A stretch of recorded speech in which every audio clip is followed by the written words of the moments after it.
Okay, so good afternoon. My name's Christian Slater. I am currently starting my training in general practice, having worked as a medical SHO for the past 2 years in South Manchester.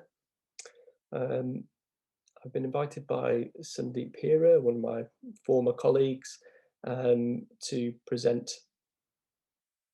on the approach to chest pain from the point of view of being sort of asked to see patient as an FY1 on call. Um, so I've tried to tailor this to sort of managing and reviewing patients from the position of an FY1. Hopefully it's useful to final year students as well. So it's going to be a brief whistle stop tour of chest pain, which is a very common reason for being bleeped, um, particularly during medical and surgical ward cover for that matter, and generally during normal hours when you're based on the ward.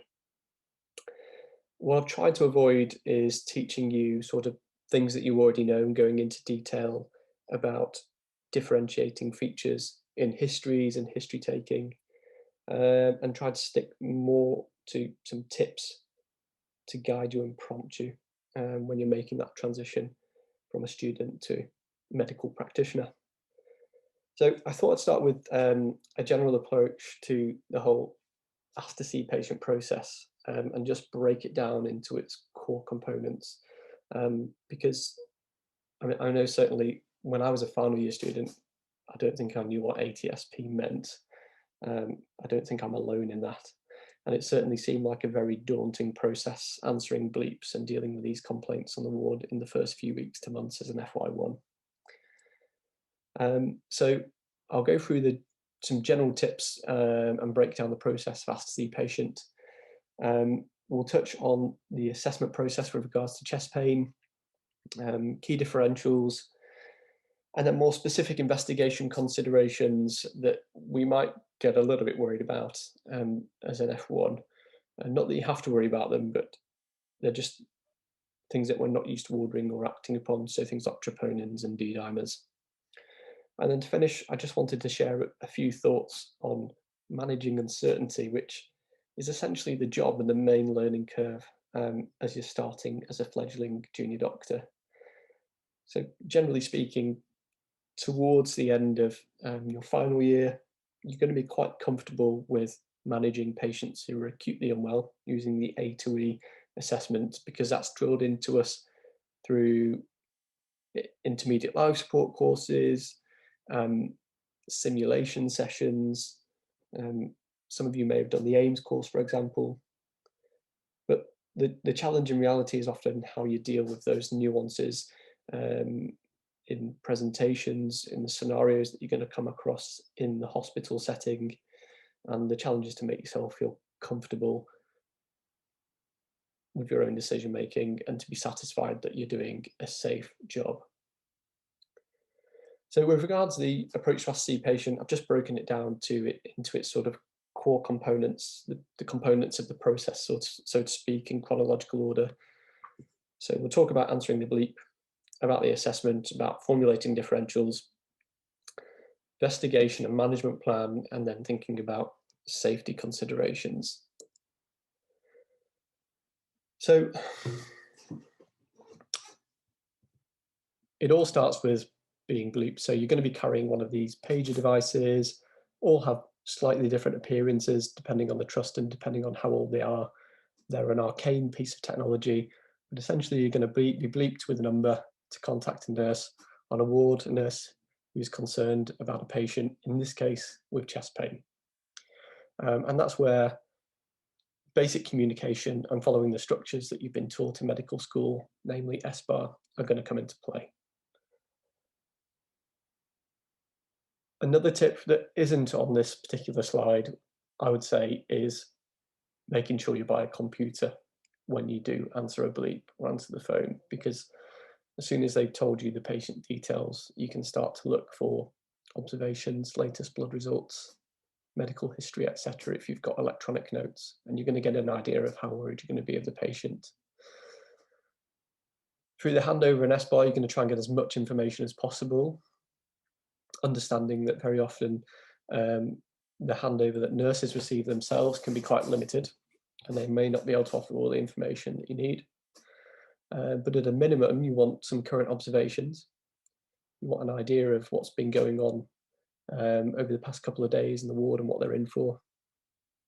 And then when it's chest pain, you want to know how long it's been going on for, whether there have been previous episodes during this admission, if the nurse has been looking after them over a number of days or throughout the day. And then as a minimum, and most nurses know this anyway, and they will already do it, you want an ECG to be done. And if not, as an absolute minimum, the machine needs to be located and transferred to the ward. Observations, ideally, absolutely need to be done. And if there are paper notes and Cardex, they need to be located or easily accessible. If a Cardex has been sent down to pharmacy, you need to get them to go and get the Cardex, because you need to know what medicines this patient's on, and you need to be able to instigate management as soon as possible, potentially. And then, of course, the reality of being a doctor on call, you're going to have a list of priorities and patients to see. So if through the handover on the phone, you're not immediately concerned, you are, of course, going to review the patient, but there are other patients on your list that trump them in terms of clinical priority, then you need to make the nurse aware of that and give them a general idea of time frame.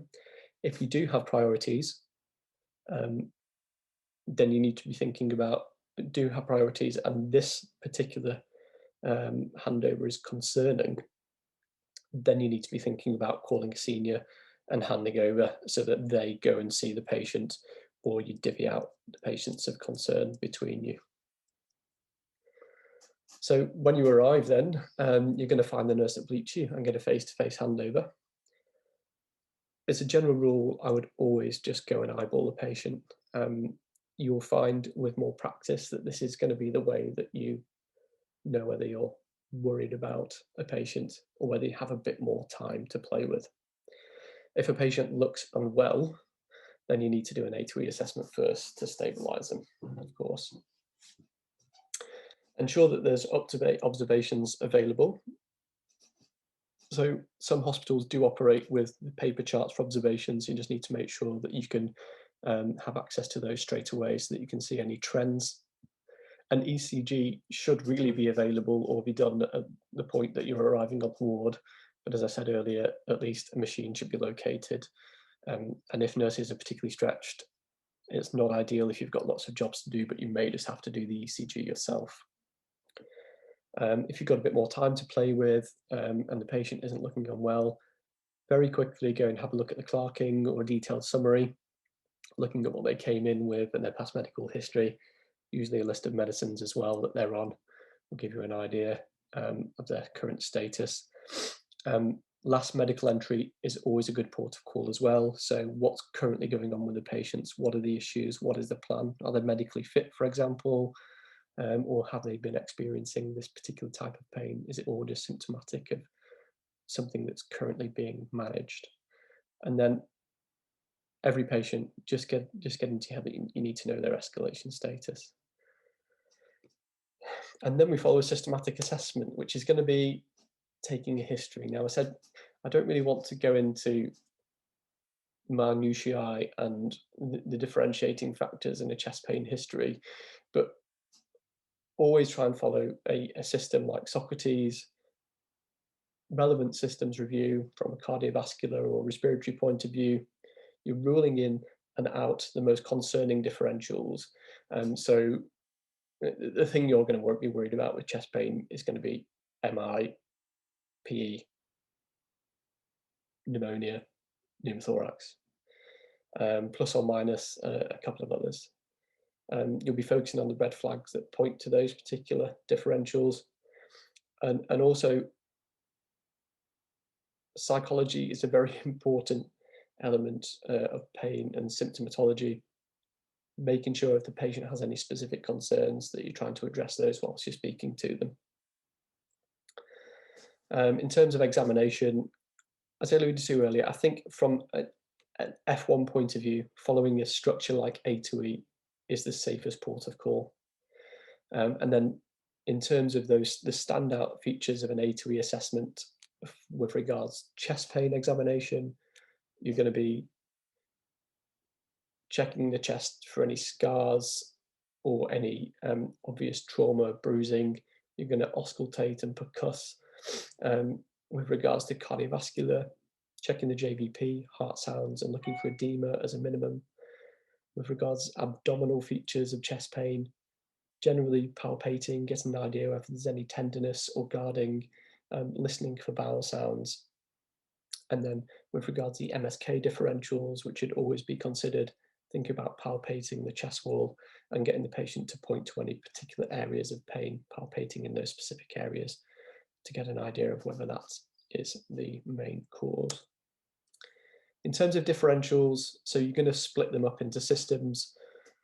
The main ones for chest pain, as I alluded to earlier, are going to be related to coronary causes, ACS and its complications, any angina, pericarditis, dissection very rarely, but should think about it has a very typical history, tearing, sharp, central pain radiating through the back.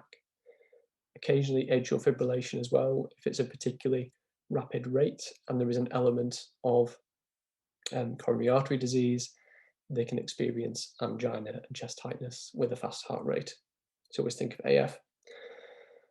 Lots of your patients that you see will be developing pneumonias in hospital or will be being treated for pneumonias, and as a consequence, they can have pleural irritation and pleurisy. PE can occasionally, but not most commonly, cause chest pain, as can effusions. Think about GORD, so lots of patients that you're going to see are on multiple medicines. You will very often have somebody with a typical history of reflux disease, recently starting on a whole cocktail of medicines for whatever complaints, and is complaining of indigestion and esophageal type of pain. So you might want to think about prescribing them some Gaviscon, for example. Always think about muscular MSK causes of chest pain. So whether it's a pulled muscle, rib fracture, costochondritis. And then lots of your patients, particularly the young ones, they're going to have anxiety-related chest pain. And your history is going to be the main way that you differentiate that again, isn't it? If somebody is hyperventilating, they're getting numbness and paresthesia in their hands, lips, feet, etc. And there are no other concerning features in the history.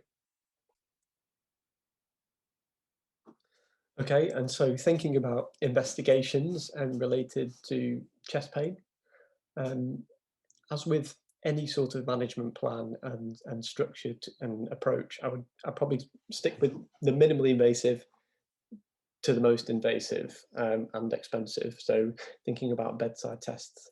So you're going to get an ECG, of course, with chest pain. You're going to compare it with any old films. Now, there should at least be one film available from admission through A&E. So you're going to be looking for any dynamic changes that might suggest ischemia. So ST changes, T wave inversion, pathological Q waves. Rarely in the case of something like PE, S1, Q3, T3, looking for evidence of right heart strain. So any right axis deviation, like new right bundle branch block, for example. If the patient looks particularly unwell, if they're hypoxic and not on oxygen, or if they're septic, then you're going to be doing an ABG at the bedside as well. In terms of blood tests, I'll just stick to sort of a general panel, which would include FBC and CRP to rule out an infection, baseline U's and E's, LFTs if you've got a differential in mind, such as pancreatitis, for example. More specific to chest pain, tests like troponins, which I'm going to talk about in just a little bit more depth in the next slide. D-dimers. Now, in terms of D-dimer, I would generally stay clear of a D-dimer in an inpatient, apart from a couple of circumstances. And that's because I would say a D-dimer in general is going to be raised. All patients in hospital have many other reasons for D-dimers to be raised, including infection, inflammation, as well as VTE risk. The risk of VTE in patients is generally high, so it should be a high index of suspicion if they have hypoxia with a normal chest X-ray sinus tachycardia and hypoxia, for example, in the context of recent surgery. And with a high index of suspicion, you should be starting treatment straight away, requesting a CTPA, and awaiting for that result to rule it in or out. And then imaging, as I've alluded to, as an absolute minimum, you're going to want to get a chest X-ray. If the patient's particularly unwell, it wouldn't be safe to send them down to the X-ray department, so you're probably going to have to arrange for a portable film to be done on the ward on an urgent basis. CTPA, importantly with CTPA, it's going to be just making sure that you've covered the potential for nephrotoxicity by understanding the baseline renal function in recent blood tests, discussing it with the duty radiologist. If there is a high risk, for example, if there's a background of CKD, it may be decided that they need a VQ scan, or it may be decided that they just need pre and post hydration. A CTPA shouldn't delay treatment, however, if there is a high index of suspicion. And it's just, I know I've repeated that a few times, but it's just very important to remember. In terms of troponin tests then, I guess what I would say is just be familiar with the local assay and policies for those assays. Everyone and every trust varies ever so slightly. Your trust is either going to do troponin T or troponin I. I think there is a big push across the country for most centres to move towards high sensitivity troponin T assays. In requesting troponins, again, refer to local guidelines for ACS, but essentially you're going to need either ECG changes, new ischemic ECG changes, a cardiac sounding history with risk factors in past medical history and social history, for example, if they're smokers. And if they've got a history and risk factors but no ECG changes, you need to be doing a troponin, for example, to differentiate between an NSTEMI and unstable angina. When you're ordering a troponin, as with all assays, it's important to understand that there isn't just one component necessarily influencing the level of said enzyme or assay. So there are alternative causes for troponin rises. Now it sounds very obvious, but of course, if a patient has been admitted with an MI or have had a recent MI, you can expect a troponin that you measure to be raised. In which case, the emphasis goes on the trend of that troponin rise, and you're going to have to do serial troponins anyway. CKD can cause high troponin levels, as can heart failure. If PE is high up on your list, mildly elevated troponin can be seen with right heart strain and is used as a prognostic factor in the context of diagnosis of PE in the PESI score, for example. And then any patient that you see is unwell has a potential to have a raised troponin. If they have, for example, atrial fibrillation with a rapid ventricular response, they may have some rate-related ischemia, which will cause a troponin rise. Likewise, hypovolemia and sepsis can cause a mild cardiac ischemia and troponin rises as well. So troponins to be done based on local guidelines, cardiac sounding history, any ECG changes, obviously in the context of whatever history, presentation, current management plan. And then always make sure you're guided by the trend. And again, this does go locally, but as a general rule, you're looking for a more than 50% rise after over 3 hours. Some trusts are 6 hours. And then you're going to be wanting to think about ACS and discussing that with a senior. We're now seeing the heart score being used in terms of management algorithms for ACS. So just familiarize yourself with that. I don't really want to go through it in a great deal of depth, but essentially it just uses some baseline parameters in history, age, risk factors, etc., to determine the risk and how worried you need to be about ACS. But that's mainly related to whether they might meet the criteria for discharge from ED, for example. Review medicines, important for every patient, but with regards to chest pain, thinking about anticoagulation, for example. So if a patient's already on a DOAC, warfarin or low molecular weight heparin, that's going to influence your potential treatment for ACS, because you might want to steer clear of loading them with dual antiplatelets. Again, if in any doubt, you're going to be speaking to a senior about these things. But guidelines would suggest that a DOAC and clopidogrel, for example, would be adequate. So adequate dual therapy if a patient has a background of severe coronary artery disease, if they've had previous bypass grafts, etc. A cardiologist might well be happy with you putting them on dual antiplatelets as well as a DOAC, but you need to be speaking to a senior before you make those decisions. Anti-anginals, if they've got a baseline of high doses of ISMN, for example, or they're on second-line therapy through ranolazine, and they're on such medicines as ivabradine to control heart rates and to help with anginal symptoms, as well as beta blockers, then you're thinking that they are a high-risk vascular path. It just gives you a bit more information. Obviously, it also guides your management. And then, of course, medicines that you're likely to be starting in the case of ACS, looking out for in the context of treatment for heart failure. Analgesia, obviously, you can prescribe them a GTN spray if you're pretty convinced this is a cardiac sounding chest pain. Making sure that they've got a background analgesia, paracetamol. If this is ACS, if this is STEMI, you're obviously also going to be thinking about prescribing them some morphine or an alternative opiate. And then in terms of plan, again, structure is key here. So just making sure you go from the least invasive to the most invasive. Tick them off when you're done if it helps. And with regards to specific plans, I would always refer to local guidelines. So you're going to have guidelines specifically for ACS and for the management of acute PEs.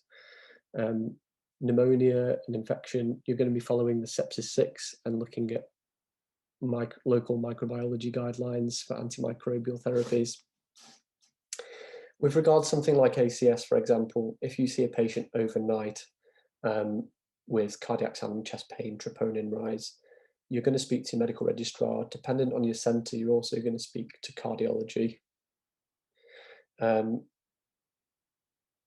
If it's an NSTEMI, for example, that they feel is low risk and doesn't require urgent management, then they at least need to be on the list for the morning ward round for consideration of angiography plus or minus stenting.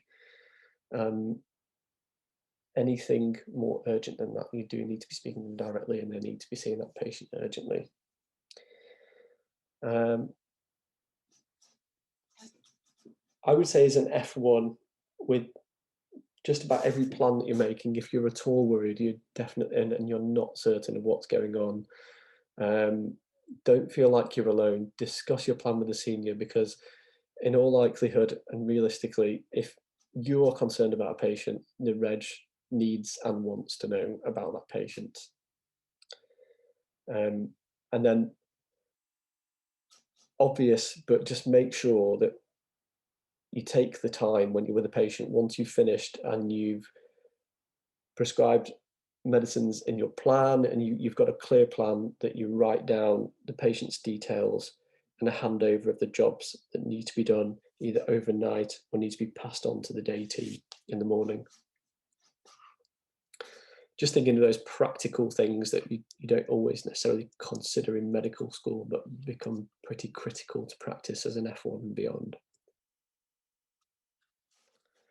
Okay, and then finally to finish off, I did say I wanted quickly just to touch upon how you manage uncertainty. Uncertainty, of course, being and learning how to manage uncertainties being probably the main skill of being a doctor, to be honest with you, and you'll soon find that out in F1 if you haven't already in the final year of medical school. But the way we manage uncertainty, of course, is by following structure, by following systematic approaches, by following evidence-based practice and guidelines. Systematic approaches being sort of your A to E assessments, thinking about structures like bedside, bloods, imaging, special tests. With experience, you'll be reassured by the appearances of patients, and I can't stress enough how important that end of bed assessment rather becomes as you progress through clinical practice. It becomes your main barometer of how much you need to be concerned about a patient. Thinking about how you rule out the most concerning differentials, using investigations, for example, in the case of chest pain, understanding that you need troponins, chest x-rays, occasionally D-dimers. Making sure you use safety nets, and not just the patient as we're used to doing, but now that you're moving into clinical practice, also the nursing staff. So advising them about symptoms, timeframes, things that they need to be worried about and contacting you about, and making them feel at ease with contacting you. That's a really important skill as you become a junior doctor. Always discuss with seniors. Now, when you start out in F1 and you start on calls, you probably feel quite isolated in dealing with various complaints, but you are part of a clinical team, and you must always, if you're unsure, and probably as a general rule when you're starting out, discuss your management plans with at least an SHO on your team, if not the registrar, if it's somebody that you're particularly worried about. Run your plans by them, make sure they're happy. They can suggest any additions, they can give you feedback at the time, and you're going to improve very quickly if you do that, as well as, of course, being a very safe doctor. If you call the SHO and they think, oh yes, that patient does sound like they're very unwell, they might well advise you to call the medical registrar. And just make sure in each case that you have as much information to hand as possible in order to give, a smooth and efficient handover. But you'll never be castigated for discussing with a senior, particularly early on. And at worst, rather, your pride might take a bit of a hit. If you're a couple of years into practice, even sometimes I might just have to speak to a senior if I'm unsure. My pride might be hit if it's something particularly trivial or the registrar's not concerned about it, but it's always worth doing. Sounds very obvious, but very often you don't have the time to incorporate this, but make sure you try and visit the patient you're worried about later in the shift, even if you've handed it over to a senior, and always document clearly, both from a medical legal perspective, but from a practical perspective as well, making sure that the nurses can refer to your management plans in the notes, and just making sure that you can remind yourself, if you've seen 20 odd patients during a shift, you know exactly what your plan was with them. So these are a couple of resources that I probably still use to this day, even 4 years after graduation. So OSCE Stop have a lot of brilliant online resources, including charts with various differentials and differentiating factors for presenting complaints such as chest pain, breathlessness, etc. Radiopedia is a great resource for chest x-rays, reported by radiologists, usually accompanied by the management plans, the little brief summary of the condition that it's showing. Life in the Fast Lane would be my go-to resource for ECGs. Breaks it down into really easy sort of bite-sized chunks of information based on various components of ECGs, hundreds if not thousands of ECGs, with detailed reports on there for you to refer to and to brush up on interpretation. And then a couple of books that I tend to use in terms of history taking and differential diagnoses. So I hope this has been useful for you. I do apologise if I waffled. I do have a tendency to do that. But hopefully I've demystified some of the Ask-to-See patient process. Hopefully I've given you a bit of inside information and filled you with a bit more confidence in terms of how you approach chest pain on call. Thanks very much to Sandeep Hira for organising these sessions and for inviting me to present, and good luck to all of you. And finally, guys, if I could just ask you to fill out a feedback form, the link should be in the description. All feedback much appreciated. And yeah, again, thank you very much.